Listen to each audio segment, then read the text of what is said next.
এবার দেখে নেব খেলার সময় শিরোনামগুলো। টেস্ট স্ট্যাটাস প্রাপ্তির রজত জয়ন্তী উপলক্ষে বিসিবিতে বর্ণাঢ্য আয়োজন। সম্মাননা জানানো হলো প্রথম টেস্ট দলের সদস্যদের। দেশের ক্রিকেট নিয়ে এখনো স্বপ্ন দেখছেন সাবেকরা। আমি যেটা বলছি প্রত্যাশায় পৌঁছাতে পারিনি, বাট ইমপ্রুভ যে করিনি তা না, আমরা ইমপ্রুভ করেছি। দুইটা টেস্ট বা একটা ওয়ানডে বা তিনটা ওয়ানডে খারাপ করলে আমরা টিমের বাইরে থাকতাম। পরে বিপিএলেই হোম গ্রাউন্ডে ম্যাচ খেলতে চায় ফরচুন বরিশাল। এনএসসি চাইলেই সংস্কার কাজে ডিসেম্বরে শেষ করা সম্ভব, আশাবাদী স্টেডিয়ামের কর্মকর্তা। I don't think so. It's 1 year. It may take at least around 3 months is enough. Asian cup বাছাইয়ের চ্যালেঞ্জ নিতে প্রস্তুত নারী ফুটবল দল। বাহরাইনের বিপক্ষে ম্যাচ সামনে রেখে অনুশীলন, কন্ডিশনের সঙ্গে মানিয়ে নেওয়ার স্বস্তি। এবং সব গুঞ্জনের অবসান, রেকর্ড পারিশ্রমিকে আল নাসরের সঙ্গে চুক্তি নবায়ন করলেন ক্রিস্টিয়ানো রোনালদো। আরও 2 বছর সৌদি ক্লাবেই থাকছেন CR7।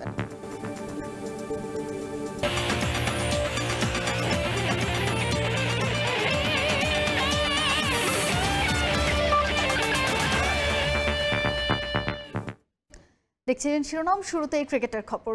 বাংলাদেশের টেস্ট স্ট্যাটাস প্রাপ্তির রজত জয়ন্তী উদযাপন করল বিসিবি। শেরেবাংলা ক্রিকেট স্টেডিয়ামে বর্ণাঢ্য আয়োজনে এদিন সম্মাননা জানানো হয় ক্রিকেট হিরোদের। ভারতের বিপক্ষে প্রথম টেস্ট খেলা ক্রিকেটারদেরকে বিশেষ স্মারক ব্লেজার পরিয়ে দেন ক্রীড়া উপদেষ্টা আসিফ মাহমুদ সজীব ভুঁইয়া। এমন উদযাপনে আনন্দে উদ্বেলিত সাবেক ক্রিকেটাররা। প্রেসিডেন্ট বুলবুলকে প্রাণ ঢালা শুভেচ্ছা জানিয়েছেন সবাই। 25 বছর দেশের ক্রিকেট নিয়ে আক্ষেপ থাকলেও এখনই স্বপ্ন দেখা ছাড়তে নারাজ রফিক সুমন বিদ্যুৎরা। এদিকে এমন আয়োজনে ক্রিকেটাররা থাকলেও আমন্ত্রণ জানানো হয়নি তৎকালীন বিসিবি প্রেসিডেন্ট এবং সাধারণ সম্পাদককে।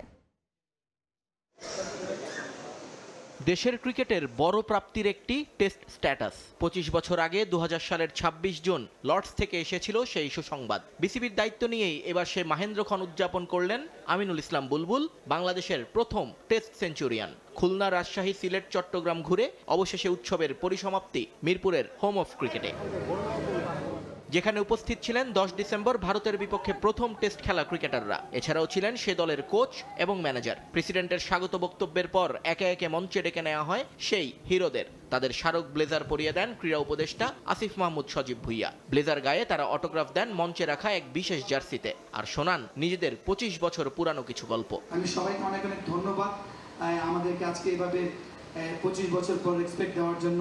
এই হাসি ঠাট্টা আনন্দের মাঝেও ছিল অপূর্ণতা, কারণ এই আনন্দ উদযাপনে যে আমন্ত্রণ জানানো হয়নি তৎকালীন বিসিবি প্রেসিডেন্ট এবং সাধারণ সম্পাদককে। যাদের হাত ধরে এই স্ট্যাটাস প্রাপ্তি, তাদের অভাব বোধ করেছেন সবাই। যদিও বিষয়টি নিয়ে নিজের মতো একটা ব্যাখ্যা দিয়েছেন বোর্ড প্রেসিডেন্ট।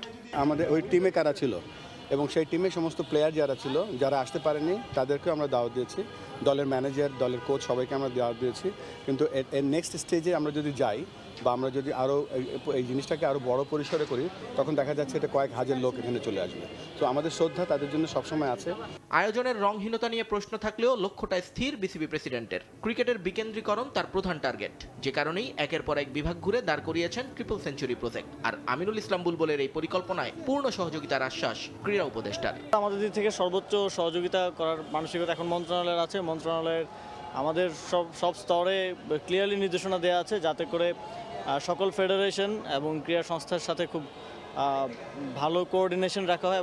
মিরপুরে একটি ক্রিকেট জাদুঘর এবং অনার্স বোর্ড হবে বলে অনেক গল্প শুনিয়েছিল আগের বোর্ড। রজত জয়ন্তীতে একেবারে সব করে না ফেললেও টেস্ট ক্রিকেটারদের তালিকা দিয়ে একটা বোর্ডের কার্যক্রম শুরু করলো বিসিবি। সময়ের সঙ্গে যার কলেবর আরও বাড়বে বলে জানিয়েছেন ক্রিকঅফ চেয়ারম্যান। যারা টেস্ট ক্রিকেট খেলেছে তাদের লিস্টে এটা, একইভাবে এখানে ওয়ানডে যারা খেলেছে, টি20 যারা খেলেছে তাদের লিস্ট ওখানে আসবে। অন্য একটা অনার বোর্ড হবে, যেখানে এই স্টেডিয়ামে যারা 100 করেছে কিংবা 200 করেছে কিংবা 5 উইকেট পেয়েছে, ওই ধরনের পারফরমেন্সগুলোকে হাইলাইট করা হবে ওই অনার বোর্ডে। দেখতে দেখতে 25 বছরে পা দিল বাংলাদেশের টেস্ট ক্রিকেট। এই সময়কালে ক্রিকেট কূটনীতিতে খুব বেশি পিছিয়ে না থাকলেও মাঠের ক্রিকেটটা এখনো হতাশ করে সাবেকদের, যদিও হাল ছাড়তে নারাজ কেউই। প্রথম ওভারটা করতে পেরেছি, এটাই আসলে সৌভাগ্য আমার জন্য, আমি মনে করি গর্বের ব্যাপার। কারণ বাংলাদেশে প্রথম টেস্টে প্রথম বলটা করা সবার ভাগ্যে আসে না, আমার ভাগ্যে পেয়েছি। আমি যেটা বলছি প্রত্যাশায় পৌঁছাতে পারিনি, বাট ইমপ্রুভ যে করিনি তা না, আমরা ইমপ্রুভ করেছি। আমরা দুইটা টেস্ট বা একটা ওয়ানডে বা তিনটা ওয়ানডে খারাপ করলে আমরা টিমের বাইরে থাকতাম। এই সুযোগগুলি আমরা পাইলে মনে আমাদের জন্য আরও বেশি অ্যাডভান্টেজ হতো। 2000 সনে আরম্ভ করি আমরা কিন্তু তখন পুরো ব্ল্যাঙ্ক ছিলাম, বাট আমরা শিক্ষা নিচ্ছি, এখনও নিচ্ছি। বাট আপনি হতে পারে আপনি বলতে পারেন যে না আমরা টেস্টে ওরকম জিতি না বা ওরকম ড্র করি, তা আলহামদুলিল্লাহ একটা সময় দিতে হবে। টেস্ট স্ট্যাটাস প্রাপ্তির মতোই প্রথম টেস্ট জয়, নারী এশিয়া কাপ জয় এবং আইসিসি ট্রফির জয়ের দিনগুলো উদযাপন করতে চায় বাংলাদেশ ক্রিকেট বোর্ড। নিয়ন মুহাইমিন, সময় সংবাদ, ঢাকা। টেস্ট স্ট্যাটাস প্রাপ্তির 25 বছর পূর্তিতে আবেগ আপ্লুত সাবেক ক্রিকেটাররা। তবে এলিট ফরম্যাটে বাংলাদেশের পরিসংখ্যান কষ্ট দেয় বাশার, পাইলট, রফিকদের। ঘরোয়া ক্রিকেট কাঠামোর দুরবস্থা নিয়েও আক্ষেপের শেষ নেই তাদের, যদিও হাল ছাড়তে নারাজ সাবেকরা। আর তাদের মতে সঠিক পরিকল্পনায় এগুলে শীর্ষ 5 টেস্ট দলের একটা হওয়ার মতো সামর্থ্য আছে বাংলাদেশের। মাকসুম আলম খানের রিপোর্ট।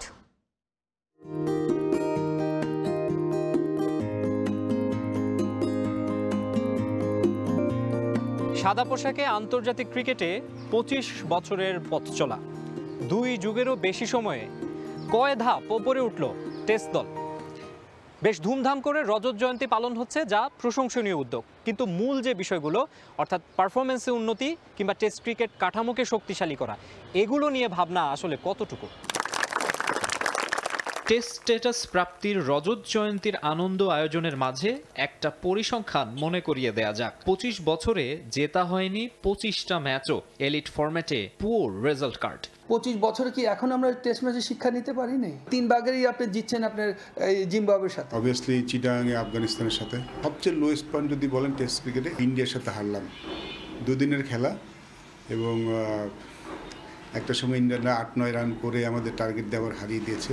ওই টেস্ট ম্যাচটা আসলে আমি একদম ভুলে যেতে চাই। আমাদের কাছে এটা স্বপ্নের মতো ছিল প্রথম টেস্ট ম্যাচ। তখন এরকম টাকাও ছিল না, এখন টাকা অনেক, কিন্তু ক্রিকেটের মানটা অনেক নিচে নেমেছে। টেস্ট ক্রিকেটে আমরা আরও কনসিস্টেন্ট হওয়া উচিত ছিল, সেই হতাশাটা তো একটু আছি। আমরা কি করে ভবিষ্যৎ খেলোয়াড় বানাবো, কোনো জায়গায় লিগ হয় না, কোনো জায়গায় কোয়ালিফিকেশন, মানে সব ধরনের সব জায়গায় ফ্যাসিলিটিসগুলোর অভাব তৈরি করে রেখে দিয়েছি। মাঠ নাই, বোলিং অ্যাবিলিটি আমি বেড়েছে, তখন সাথে সাথে ব্যাটিংটাও আসলে অত ভালো হয়নি। যাদের হাত ধরে শুরুটা হয়েছিল তাদেরই হতাশার শেষ নেই, তবে এত কিছুর পরও আশা ছাড়ছেন না তারা। এই মুহূর্তে আমাদের প্রয়োজন যে ক্রিকেটটা ছড়িয়ে দেওয়া সারা বাংলাদেশের জন্য একই সুযোগ সুবিধা আমরা মেক শিওর করতে পারি। 1 থেকে 3, 4, 5-এর মধ্যে একটা ভালো টেস্ট প্লেইং কান্ট্রি হতে পারতো। ইন্ডিয়া টিম বা অস্ট্রেলিয়া টিম বা ইংল্যান্ড টিম যেভাবে খেলছে, ঠিক তারই কাছাকাছি সমতুল্য একটা টিম হতে পারো। এই মেধাটা কিন্তু বাংলাদেশ টিমের ম্যাক্সিমাম খেলোয়াড়দের মধ্যে আছে। দেশে ক্রিকেটটা ডেভেলপ হোক, আমরা চাই না যে কেনিয়ার মতন আমাদের দেশে ক্রিকেটটা হোক। দেশকে টেস্ট স্ট্যাটাস উপহার দেয়া এই সেনানীদের পরামর্শ নিয়ে কার্যকর পদক্ষেপ নেবে বিসিবি। রজত জয়ন্তী উদযাপনের মুহূর্তে এটাই আশা ক্রিকেট প্রেমীদের, নইলে যে এই প্রবাদই সত্য হবে, আগে পাছে লণ্ঠন, কাজের বেলায় ঠনঠন। মাকসুম আলম খান, সময় সংবাদ, ঢাকা। কলম্বোর প্রাণ কেন্দ্রে অস্ট্রেলিয়ান দম্পতির গড়ে তোলা ক্রিকেট ক্লাব ক্যাফে দর্শনার্থী আর ভোজন প্রেমিকদের পছন্দের তালিকায় শীর্ষে। এখানে আছে অস্ট্রেলিয়া, ইংল্যান্ড, নিউজিল্যান্ড কিংবা ভারত পাকিস্তানের স্মৃতি গ্যালারি, আছে বাংলাদেশেরও পতাকা। অজিরা লঙ্কা সফর করলে একবারের জন্য হলেও এই ক্যাফেতে পা পড়ে ক্রিকেট দলের। কলম্বোতে ব্যতিক্রমধর্মী ক্যাফে ঘুরে দেখেছেন সহকর্মী তারেক হাসান শিমুল।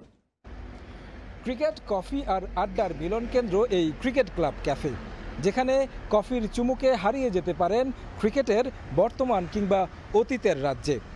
আর কলম্বোর ব্যস্ত নগরীতে এই ক্যাফে নিদর্শন হয়ে আছে লঙ্কানদের ক্রিকেট সংস্কৃতির।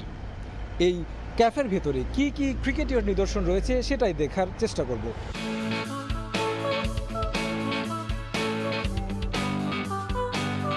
অ্যালেন বর্ডার থেকে অরভিন্দ ডিসিলভা, এই ক্যাফের দেয়াল ক্রিকেট ইতিহাস, পুরনো ব্যাট, সই করা জার্সি, এমনকি বিশ্বকাপ মুহূর্ত, সবই আছে কালের সাক্ষী হয়ে। ক্রিকেট খেলুড়ে দেশের ভক্তরা এখানে আসলে খুঁজে পাবে তাদের স্মরণীয় মুহূর্ত, আছে বাংলাদেশেও। অস্ট্রেলিয়ান দম্পতির গড়ে তোলা ক্রিকেট ক্লাব ক্যাফেতে যেমন আছে ইংল্যান্ড, অস্ট্রেলিয়া কিংবা সাউথ আফ্রিকার স্মারক, তেমনই আছে বাংলাদেশের পতাকাও। জিম্বাবুয়ে এবং প্রোটিয়াদের পতাকার মাঝখানে রয়েছে লাল সবুজের গর্বের স্মারক। এখানে খাবারেও লেগে আছে ক্রিকেট স্পর্শ। মুরালির স্পিনাচ পাই, তিলকরত্নের ডেভিল চিকেন আর সাঙ্গাকারার আইসটির মতো রেসিপি স্বাদ দেবে ক্রিকেটের। এসএসসির গরমে খেলা দেখে যখন ক্লান্ত, তখন দুই ভক্তের গন্তব্য এই রেস্টুরেন্ট। এসএসসিতে বসে বাংলাদেশ শ্রীলঙ্কার টেস্ট ম্যাচ দেখছিলাম। এত গরম সেখানে বসা যাচ্ছিল না, তাই এই রেস্টুরেন্টে চলে আসলাম জুস খাওয়ার সাথে খেলা দেখতে। দারুণ একটা জায়গা। এখানে সব দেশের ক্রিকেটের কত মুহূর্ত রাখা আছে। নিউজিল্যান্ডের বিভিন্ন ক্রিকেটারদের ছবিও আছে। খুবই ভালো লাগছে। অস্ট্রেলিয়ান একজনের তৈরি এই রেস্টুরেন্ট। এখানে অজিদের অনেক ক্রিকেট স্মৃতি আছে। দারুণ একটা ব্যাপার, ভিন্ন দেশে এসে এমন কিছু দেখা। খুবই ভালো লাগছে এখানে। আমি অস্ট্রেলিয়ান হিসেবে খুবই আনন্দিত। 28 বছর বয়সী এই রেস্টুরেন্টের মালিক একজন অস্ট্রেলিয়ান। এই রেস্টুরেন্টের মালিক নিজে অস্ট্রেলিয়ান বলেই হয়তো আলাদাভাবে একটি ফ্লোরকে সাজিয়েছেন অসিদের কীর্তি দিয়ে, যেখানে আছে অস্ট্রেলিয়ার সাদা কালো থেকে সোনালী দিনের গল্প, আছে শেন ওয়ার্ন থেকে শুরু করে অ্যালেন বর্ডারদের স্মৃতিকাব্য। ইংল্যান্ডকে নিয়ে আছে আলাদা প্যাভিলন, যেখানে স্থান পেয়েছে ইংলিশদের প্রথম রঙিন জার্সি, আছে জিম্বাবুয়ের জার্সি কিংবা বিখ্যাত ক্রিকেটারদের স্মৃতিচিহ্ন। ক্রিকেট শুধু মাঠে নয়, মিশে আছে লঙ্কানদের হৃদয়ে। আর আপনি যদি ক্রিকেট প্রেমী হয়ে থাকেন, আপনার কলম্বো সফরে একবারের জন্য হলেও আপনার গন্তব্য হতে পারে এই ক্রিকেট ক্লাব ক্যাফে, যেখানে সুস্বাদু খাবারের সঙ্গে ক্রিকেটের জীবন্ত গ্যালারি আপনাকে নিয়ে যাবে অতীতের সেই রঙিন দুনিয়ায়। তারেক হাসান শিমুল, সময় সংবাদ, কলম্বো, শ্রীলঙ্কা। বরিশালে বিপিএল এর ম্যাচ আয়োজন করা হলে দ্বিগুণ লাভবান হবে ক্রিকেট বোর্ড। সঙ্গে হোম ভেন্যুতে ম্যাচ বাড়তি উন্মাদনা যোগাবে সমর্থকদের, এমনটাই মনে করেন ফরচুন বরিশালের কর্ণধার মিজানুর রহমান। এদিকে এনএসসি চাইলে সংস্কার কাজ ডিসেম্বরের মধ্যে শেষ করা সম্ভব বলেও জানান তিনি। বিপিএল এর আগে কাজ শেষ করা নিয়ে আশাবাদী স্টেডিয়ামের দায়িত্বরত কর্মকর্তা। কীর্তনখোলা নদীর অপরূপ সৌন্দর্যের মাঝে বুক উঁচিয়ে নিজের অস্তিত্বের জানান দিচ্ছে বরিশাল বিভাগীয় স্টেডিয়াম। এর সবুজ গালিচায় রয়েছে অনেক ক্রিকেটারের জানা অজানা গল্প। একসময় প্রথম শ্রেণীর ক্রিকেট সহ যুব আন্তর্জাতিক ম্যাচও অনুষ্ঠিত হয়েছে এখানে। তবে দীর্ঘদিন সব ধরনের ক্রিকেট থেকে বঞ্চিত ভেন্যুটি। আন্তর্জাতিক মানের জন্য প্রস্তুত করতে সংস্কার কাজ চলছে দীর্ঘদিন ধরে। 2021 সালে আধুনিকায়নের কাজ শুরু করলেও এখনো তা শেষ হয়নি, বরং দফায় দফায় বাড়ানো হয়েছে মেয়াদ ও অর্থ। আমিনুল ইসলাম বুলবুল বিসিবির দায়িত্বে আসার পর প্রাণ ফিরে পেতে যাচ্ছে বরিশালের একমাত্র ভেন্যু। আসন্ন বিপিএল এর সম্ভাব্য ভেন্যু হিসেবে রাখা হয়েছে বরিশালের বিভাগীয় স্টেডিয়ামটি। এতে আশায় বুক বাঁধছে বরিশালবাসী। বিপিএল এর ম্যাচ বরিশালে আয়োজন করা হলে হোম ভেন্যুতে খেলবে ফরচুন বরিশাল, যা বরিশাল সমর্থকদের যোগাবে বাড়তি উন্মাদনা। এই ভেন্যুতে বিপিএল এর পরিকল্পনা সাজালে বিসিবি দ্বিগুণ লাভবান হবে বলে মনে করেন ফরচুন বরিশালের কর্ণধার। 50,000 লোক যদি ভিতরে থাকে, বাইরে থাকবে 5 লক্ষ লোক, কারণ টিকিট পাবে না, আই এম শিওর। সো বিসিবির যতটুকু ক্ষতি হবে, প্রোডাকশন কস্ট যতটুকু হবে, তার দ্বিগুণ তারা ইনকাম করতে পারবে বরিশাল যদি অ্যাটলিস্ট 2-4টা খেলা তারা শিফট করে। ভেন্যু সংস্কারের জটিলতা থাকলেও এনএসসি চাইলে ডিসেম্বরের মধ্যে কাজ শেষ করা সম্ভব বলে মনে করেন বরিশাল দলের চেয়ারম্যান। ওখানে নাকি কি সিলেকশন বাড়লি না, হোয়াট এভার ইট ইজ, উল্টো দিয়ে দিয়েছে। সো এটাকে আবার ঘুরে আবার রিভিল করা হচ্ছে। So I don't think so need 1 year, it may take at least মানে অ্যারাউন্ড 3 months ইজ এনাফ। চেয়ারগুলো ছিল ইম্পর্টেন্ট ইস্যু, যে চেয়ারগুলো অলরেডি লাগাচ্ছে, প্রাণকে দেখলাম তারা চেয়ার লাগাচ্ছে। So I am sure November আগে এটা ঠিক হয়ে যাবে। এদিকে জাতীয় ক্রীড়া পরিষদের দাবি, দ্রুত গতিতে চলছে বরিশাল স্টেডিয়ামের সংস্কার কাজ। ডিসেম্বরের মধ্যে কাজ শেষ করা নিয়ে আশাবাদী দায়িত্বরত কর্মকর্তাও। ডিসেম্বরের ভিতরে সম্ভব আর কি, যদি সবাই সব ঠিকাদারি ঠিকমতো কাজ করে, বিশেষ করে মাঠটাই বেশি বাকি কাজ, ডিসেম্বরের ভিতরে সম্ভব, ওকে করা সম্ভব। শুধু বিপিএলই নয়, আধুনিকায়ন শেষে ঘরোয়া ক্রিকেট সহ আন্তর্জাতিক ম্যাচও দেখা যেতে পারে বরিশালে। রিফাতুল ইসলাম মিরন, সময় সংবাদ, ঢাকা। 4000 মাইল পাড়ি দিয়ে ফুটবলের টানে দেশে এসেছেন ডেনমার্কের সাকিব মাহমুদ। ট্রায়ালে অংশ নেওয়া সিংহভাগ ইউরোপিয়ান ফুটবলার এসেছে তার তত্ত্বাবধানে।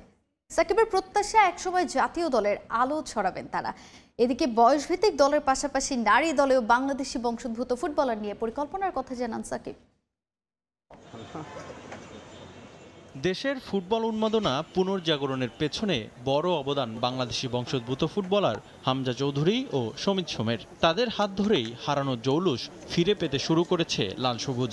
জাতীয় দলের পর এবার বয়সভিত্তিক দলেও বাংলাদেশি বংশোদ্ভূত প্রবাসী ফুটবলার নিয়ে পরিকল্পনা শুরু করেছে ফুটবল ফেডারেশন। বিশ্বের বিভিন্ন লিগ খেলা 52 জন ফুটবলার নিয়ে নতুন ইতিহাস রচিত করতে যাচ্ছে বাফুফে। শনিবার শুরু 3 দিন ব্যাপী ট্রায়াল। এই আয়োজনের প্রাণকেন্দ্র 4500 মাইল দূর থেকে উড়ে আসা ডেনমার্কের সাকিব মাহমুদ। ট্রায়ালের সিংহভাগ ফুটবলার অংশ নিচ্ছেন তার মাধ্যমেই। আগামীতে এরাই আলো ছড়াবে জাতীয় দলে প্রত্যাশা তার। ফার্স্ট অফ অল আমি দেখি যে তারা সত্যি কি চায় নাকি কিছু করতে লাইফে, ফুটবলের মধ্যে তারা ক্যারিয়ার করতে চায়, এটা ফার্স্ট অপিনিয়ন। সেকেন্ড, আমি চাই যে 4th টায়ার থেকে যদি নিয়ে আসতে পারি, এর চেয়ে লোয়েস্ট না। তবে দেখা গেল যে ব্রিটিশ যে প্লেয়াররা তারা অনেক বছর ধরে ওখানে খেলে, তো ওখান থেকে 4th টায়ার না, ওখানে 8th টায়ার পর্যন্ত যারা খেলে তাদের কিন্তু লেভেল আছে ন্যাশনাল টিমে কম্পিটিশন করাটা। আই এম ড্রিমিং, আমি স্বপ্ন দেখি যে সব প্লেয়ার একসময় চান্স পাবে। সাকিব মাহমুদের আরও একটি পরিচয় আছে, তিনি জামাল ভুঁইয়ার বন্ধু। ডেনমার্কে দুজনেই কাজ করেছেন ফুটবল নিয়ে। প্রবাসী বংশোদ্ভূত ফুটবলারদের এই স্বপ্নের ট্রায়ালে অবদান রয়েছে জাতীয় দলের অধিনায়কেরও। আমরা জানি না যখন ডেনমার্ক থেকে যখন বাংলাদেশ আসবো, কোথায় নক করব, কার কাছে যাব বলার জন্য যে আমি প্লেয়ার, কই যাব। এখানে গেলে যদি আমি নক করি এরকম দাঁড়ায়, আমাকে তো ঢুকতে দেবে না, এটাই। সো জামাল ভুঁইয়া কষ্ট করে যে আসতে, আমি জামাল ভুঁইয়ার থেকে সাপোর্ট নিয়ে এতটুকু আসছি। Yes, he has been my support, কারণ উনি কিন্তু আমাকে কিছু নাম্বার দিয়েছিল কন্ট্যাক্ট করার জন্য এখানে ওখানে, তো তার থেকে সাপোর্ট পেয়েছি। আর অলওয়েজ মোরালি আমাকে সাপোর্ট দিয়েছে। দেশের ফুটবলের অনেক সাফল্য বয়ে এনেছে নারী ফুটবলাররা, জিতেছেন সাফের শিরোপাও। দেশে নিজেদের প্রমাণ করে দেশের বাইরের লিগও মাতাচ্ছেন মেয়েরা। পুরুষ দলের মতো নারী দলেও বাংলাদেশি বংশোদ্ভূত ফুটবলার নিয়ে পরিকল্পনা রয়েছে। We are planning it. So আমার অলরেডি 5 থেকে 6টা ফিমেল প্লেয়ার আছে, ওনাদের নাম অলরেডি মিডিয়াতে হাইপ করা হয়েছিল। আর্নিকা সিদ্দিক, যেমন শাইলা অ্যাস্টন ভিলাতে চান্স পেয়েছে, তো আপনারাই বুঝতে পারেন যে কোন লেভেলে খেলে। তো তারা রেডি আসার জন্য, এখন বাস সময় দেখতে হবে যে কখন আসলে তাদের নিয়ে চান্স দেওয়া উচিত। ফিমেল ডিভিশন নিয়েও আমি কাজ করতে চাই। দেশের ফুটবল নিয়ে দীর্ঘমেয়াদে কাজ করার পরিকল্পনা এই ড্যানিশ কোচের। 100% সাকসেস। রিফাতুল ইসলাম মিরন, সময় সংবাদ, ঢাকা। এশিয়ান কাপ বাছাইয়ে ফিফা র্যাঙ্কিংয়ে 36 ধাপ এগিয়ে থাকা বাহরাইনের বিপক্ষে প্রথম ম্যাচে ভালো শুরুর আশা বাংলাদেশ জাতীয় নারী ফুটবল দলের। অস্ট্রেলিয়ায় আগামী বছর মূল পর্বে খেলতে চাইলে গ্রুপ চ্যাম্পিয়ন হতে হবে পিটার বাটলারের দলকে। ম্যাচ বাই ম্যাচ এগুতে চায় লাল সবুজ। আগেভাগে মিয়ানমারে আসায় কন্ডিশনের সঙ্গে মানিয়ে নেওয়া সহজ হবে বলে জানান অধিনায়ক আফ্রিদা খন্দকার প্রার্থী। কঠিন গ্রুপ হলেও দলের মাঝে জয়ের মানসিকতায় সন্তুষ্ট টিম ম্যানেজমেন্ট। ইয়াঙ্গুনের বৃষ্টি স্নাত দিনে প্রথম অনুশীলনে বাংলাদেশ জাতীয় নারী ফুটবল দল। 2023 সালেও এশিয়ান কাপ বাছাইয়ে এখানে খেলার কথা ছিল নারীদের, তবে সেবার আর্থিক কারণ দেখিয়ে সফরে নারী দল পাঠায়নি ফেডারেশন। এ কারণে সমালোচনায় জর্জরিত হতে হয়েছিল সাবেক সভাপতি কাজী সালাউদ্দিনকে। সে স্মৃতি এখনো তাড়িয়ে বেড়ায় বাংলাদেশ জাতীয় নারী ফুটবল দলকে। এবার মিয়ানমার জয়ের লক্ষ্য নিয়ে ইয়াঙ্গুনে এসেছে আফ্রিদারা। আগামী বছর মার্চে অস্ট্রেলিয়ায় হবে এএফসি এশিয়ান কাপের মূল পর্ব। বাছাইয়ের 8 গ্রুপ থেকে শীর্ষে থাকা 8 দল জায়গা পাবে 21তম আসরে। গ্রুপে তুর্কমেনিস্তান ছাড়া র্যাঙ্কিংয়ে মিয়ানমার ও বাহরাইন বাংলাদেশের চেয়ে বেশ এগিয়ে আছে, তবে র্যাঙ্কিংয়ের পার্থক্য মাথায় নিতে নারাজ ফুটবলাররা। মিয়ানমারে প্রস্তুতিতে বড় বাধা তীব্র বৃষ্টি। দিনভর ভারী বৃষ্টি থাকলেও এর মধ্যেই অনুশীলনে নামতে হয় আফ্রিদাদের। ম্যাচ আবহে নিজেদের মধ্যে ফুটবল খেলার পাশাপাশি প্রতিটি বিভাগ নিয়ে আলাদাভাবে কাজ করেছেন বাটলার। আগামী 29 জুন প্রথম ম্যাচে বাংলাদেশের সামনে চ্যালেঞ্জ নিয়ে হাজির হবে বাহরাইন। ফিফা র্যাঙ্কিংয়ে 36 ধাপ এগিয়ে থাকা মধ্যপ্রাচ্যের দলটাকে ভয় পাচ্ছে না আফ্রিদারা। আগেভাগে মিয়ানমারে আসায় কন্ডিশনের সঙ্গে মানিয়ে নেওয়া সহজ হবে বলে মনে করেন অধিনায়ক। দলের আত্মবিশ্বাস ও ফুটবলারদের জয়ের ক্ষুধায় মুগ্ধ টিম ম্যানেজমেন্ট। খুবই মনোযোগ দিয়ে আমরা প্র্যাকটিস করেছি। কোচ যেভাবে আমাদেরকে দেখাচ্ছে এভাবে করতেছি। সবাই মোটামুটি ফুরফুরে মেজাজে আমরা ভালোই ট্রেনিং করছি আজকে। বৃষ্টির মধ্যে আর কি ট্রেনিং, আমাদের যে অ্যাক্টিভিটিস গুলো আছে আমরা এটা মাঠে প্রপারলি করেছি। আর আলহামদুলিল্লাহ সবাই সুস্থ আছে, ভালো আছে। প্রতিপক্ষ যতই কঠিন হোক না কেন, সম্প্রতি জর্ডান ও ইন্দোনেশিয়ার বিপক্ষে 2 ড্রয়ের সুখস্মৃতি স্বপ্ন দেখাচ্ছে নারী দলকে। পারভিন আক্তার, সময় সংবাদ। শহীদ নূর হোসেন জাতীয় ভলিবল স্টেডিয়ামে আজ থেকে শুরু হয়েছে জাতীয় ভলিবল প্রতিযোগিতা 2025-এর মূল পর্ব। প্রধান অতিথি হিসেবে প্রতিযোগিতার উদ্বোধন করেন বাংলাদেশ ভলিবল ফেডারেশনের সভাপতি ফারুক হাসান। পুরুষ বিভাগে প্রথম ম্যাচে বাংলাদেশ নৌবাহিনী 3-0 সেটে বগুড়া জেলাকে এবং দ্বিতীয় ম্যাচে বাংলাদেশ বিদ্যুৎ উন্নয়ন বোর্ড 3-0 সেটে কুষ্টিয়া জেলাকে হারিয়েছে। এদিকে মহিলা বিভাগে বাংলাদেশ পুলিশ 3-0 সেটে সাতক্ষীরা জেলাকে পরাজিত করে। টুর্নামেন্টে পারফর্ম করা খেলোয়াড়দের নিয়ে পরবর্তীতে বিশেষ ক্যাম্প করবে ফেডারেশন।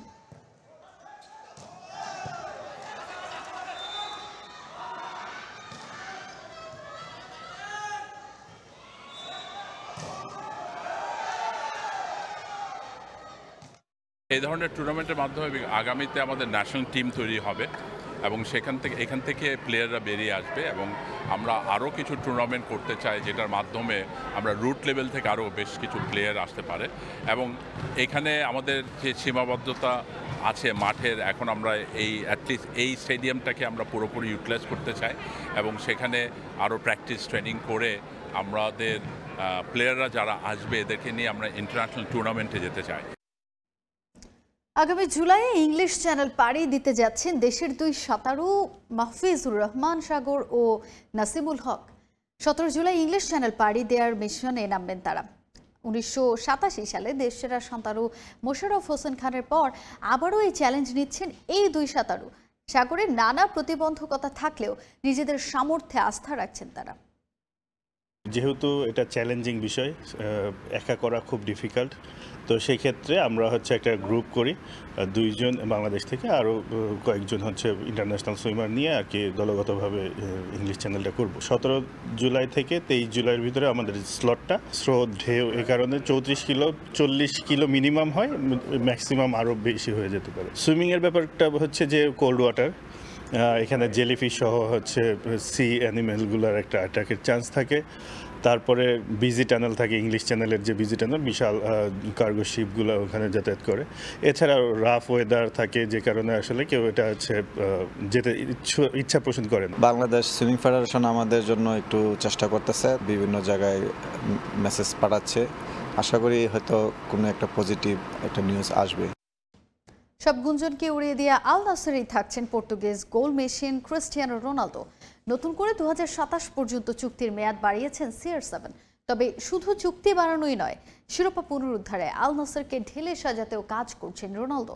তার সমঝোতায় ইতোমধ্যে কাসেমিরোর সঙ্গে চুক্তির দ্বারপ্রান্তে সৌদি প্রো লিগের ক্লাবটি। চ্যাপ্টার ইজ ওভার গেল মেতে সামাজিক যোগাযোগ মাধ্যমে নিজের ভেরিফাইড পেজের এই একটা পোস্ট নিয়ে কতই না হয়েছে আলোচনা। ব্রাজিলের ক্লাবগুলোর কাছ থেকে প্রস্তাব ক্লাব বিশ্বকাপে খেলার হাতছানি। 2-4 মিলিয়ে আল নাসরের জার্সিতে ক্রিস্টিয়ানোর শেষ দেখে ফেলেছিলেন অনেকেই। তবে সেই পোস্টেরই একটা রহস্য রেখে দিয়েছিলেন CR7। The story still being written. শেষমেশ তাই হতে যাচ্ছে, চ্যাপ্টার নট ক্লোজ। পুরনো ঠিকানাতেই থাকছেন পর্তুগিজি বরপুত্র। রোনালদোর সঙ্গে চলতি মাসটাই চুক্তি আছে নাসরের, তবে তার আগেই বাড়ল চুক্তির মেয়াদ। নতুন চুক্তিতে আরো 2 বছর সৌদি প্রো লিগে দেখা যাবে ক্রিস্টিয়ানোকে। নতুন চুক্তিতে বাড়ছে রোনালদোর বেতনও। আগের চুক্তিতে বছরে 200 মিলিয়ন ইউরো বেতন পেলেও এবার তার দ্বিগুণ পাবেন রোনালদো। এছাড়াও থাকছে পারফরমেন্সের উপর বোনাসও। ব্রিটিশ সংবাদ মাধ্যম দ্য সান দাবি করেছে নতুন চুক্তিতে আল নাসরের 15% মালিকানাও দেওয়া হয়েছে রোনালদোকে। যদিও সবশেষ মৌসুমটা ভালো কাটেনি নাসরের। পয়েন্ট টেবিলের 3 থেকে লিগ শেষ করায় আসন্ন মৌসুমে তারা খেলতে পারবে না AFC চ্যাম্পিয়ন্স লিগেও। তবে আপন আলোয় ঔজ্জ্বল্য ছড়িয়েছেন রোনালদো। 41 ম্যাচে করেছেন 35 গোল। আগামী মৌসুমে আল নাসরকে ঢেলে সাজাতেও কাজ করবেন CR7। নাসরের কোচ স্টেফানো পিউলিকে বিদায় করে দেয় তার স্থলে নতুন কোচের সন্ধান করছে ক্লাবটি, যেখানে গুরুত্ব দেওয়া হচ্ছে ক্রিস্টিয়ানোর চাওয়া। সেই সঙ্গে স্কোয়াডকে আরো শক্তিশালী করতে ইউরোপে হাত বাড়াচ্ছে তারা। খবর, ক্রিস্টিয়ানোর সাবেক সতীর্থ ক্যাসেমিরোর সঙ্গে চুক্তির দ্বার প্রান্তে আল নাসর। এদিকে আল নাসরের সঙ্গে চুক্তি বাড়ানোর পাশাপাশি সৌদি আরবে নিজস্ব ক্রীড়া বিনিয়োগ চালু করতে যাচ্ছেন রোনালদো। খুলতে পারেন হোটেলও। 2034 সালে এককভাবে বিশ্বকাপে স্বাগতিক হবে সৌদি আরব। মূলত ম্যানচেস্টার ইউনাইটেড ছেড়ে ক্রিস্টিয়ানো সৌদিতে পাড়ি জমানোর পর থেকে বিশ্বজুড়ে সৌদি প্রো লিগে আগ্রহ বাড়ে সবার। ক্রিস্টিয়ানোর দেখানো পথ ধরেন ইউরোপ ও ল্যাতিন আমেরিকার ফুটবলাররা। তাই তো এখনই CR7কে কোনোভাবেই ছাড়তে চায় না ক্লাব ও সৌদি কর্তৃপক্ষ। পারভিন আক্তার, সময় সংবাদ। বাংলাদেশে বৈশ্বিক কম্পিটিশন ডাবল হর্স নকআউটস 001। শুক্রবার ইন্টারন্যাশনাল মুয়ে থাই কম্পিটিশনের প্রথম আসর বসেছে বাংলাদেশ চীন মৈত্রী সম্মেলনে। একদিন আগে যার অফিসিয়াল প্রেস মিটে 4 দেশের ফাইটার ও আয়োজকরা বাংলাদেশ, ভারত, থাইল্যান্ড, কিরগিজস্তান। 4 দেশের 34 জন মুয়ে থাই ফাইটার অংশ নেবেন 17টি বাউটে। খেলাটি বাংলাদেশে নতুন হলেও ইউরোপে বেশ জনপ্রিয়। দর্শকরা tikify.live থেকে টিকিট কিনে খেলা দেখতে পারবেন। 9 ঘন্টার জমজমাট এই টুর্নামেন্টে খেলা ছাড়াও থাকবে নানা আয়োজন। পুরো আয়োজনের পৃষ্ঠপোষকতা করছে Jamuna group. Good luck, good luck, good luck. Face off. Face off.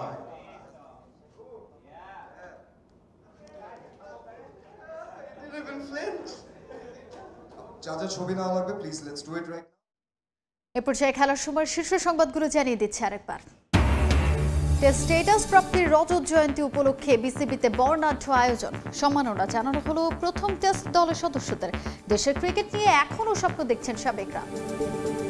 আমি যেটা বলছি প্রত্যাশায় পৌঁছাতে পারিনি, বাট ইমপ্রুভ যে করিনি তা না, আমরা ইমপ্রুভ করেছি। 2টা টেস্ট বা একটা ওয়ানডে বা 3টা ওয়ানডে খারাপ করলে আমরা টিমের বাইরে থাকতাম। এবং সব গুঞ্জনের অবসান।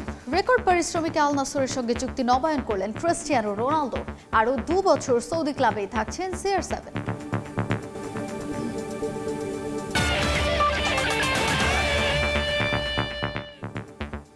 এই ছিল খেলার সময়ের এখনকার আয়োজনে। সঙ্গেই থাকুন সময়।